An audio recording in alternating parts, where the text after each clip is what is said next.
চেহারাটা উন্মোচিত হয়েছে।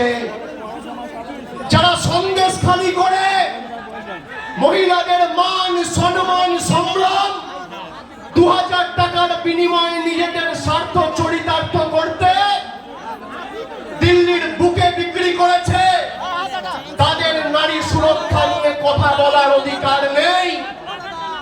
যাদের আমলে উন্নাও হয়েছে, কাঠুয়া হয়েছে, হাতরাস হয়েছে, বদলপুর হয়েছে, সেই নারী বিরোধী নারী বিদ্বেষী ভারতীয় জনতা পার্টির কাছে বাংলার মানুষকে রাজনীতি করা শিখতে হবে না।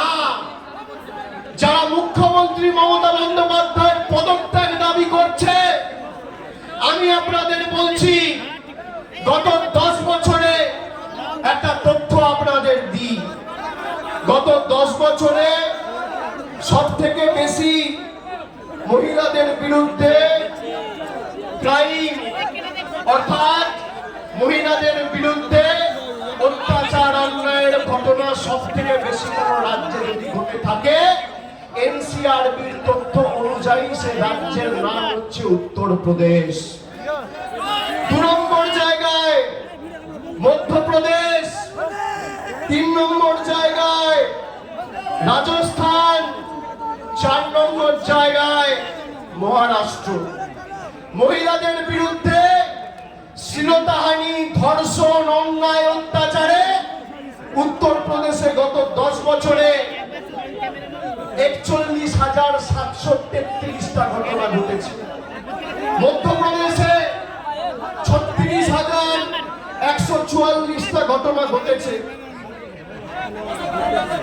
রাজস্থানে প্রায় 28,000 ঘটনা ঘটেছে।